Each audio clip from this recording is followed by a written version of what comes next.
বন্ধুরা, এটা হচ্ছে বোস ব্লুটুথ। বোস কোম্পানির ব্লুটুথ দেখুন, জ্যাকটা অন্যরকম। ঠিক আছে, এই দুটো স্পিকার লাইন। ঠিক আছে, আর এই যে এখান থেকে যেটা দেখছেন সোজা লাইনটা চলে এসছে এখানে। বোর্ডের মধ্যে আপনাকে সব দেখিয়ে দেবে। এয়ারপড সিস্টেমটা ভালো করেছে বোস কোম্পানি, খুব ভালো। এটা হচ্ছে বন্ধুরা বোস কোম্পানির এয়ারপড।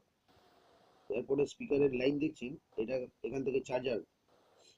আর এর সাউন্ড খুব ভালো সাউন্ড। বোস তো আপনি এখানে পাবেন না, এটা বিদেশি কোম্পানি। এখন বিদেশেই আছে। এখানকার কোম্পানি ছিল বোস কোম্পানি, এখন বিদেশে চলে গেছে। এর যখনই কোনো প্রোডাক্ট কিনবেন 1 লাখ, 1.5 লাখ, 2 লাখ, 12 লাখ, 14 লাখ এরকম দাম পড়বে।